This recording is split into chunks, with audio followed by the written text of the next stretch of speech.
Kanina nga pala pag akyat ko dito, may isang napakapoging nilalang na kinulang ng pag-iisip.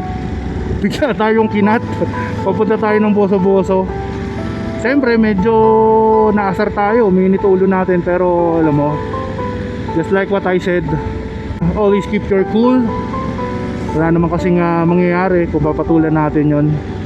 So nagsisigaw-sigaw na lang ako sa helmet dahil ayun yung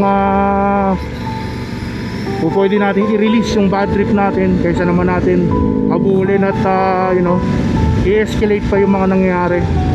So siguro ma-advise ko yung ganun, murahin mo na lang sa loob ng helmet mo, no? Magsisigaw ka na lang para ma-release lang yung bad trip at bad vibes sa nangyari.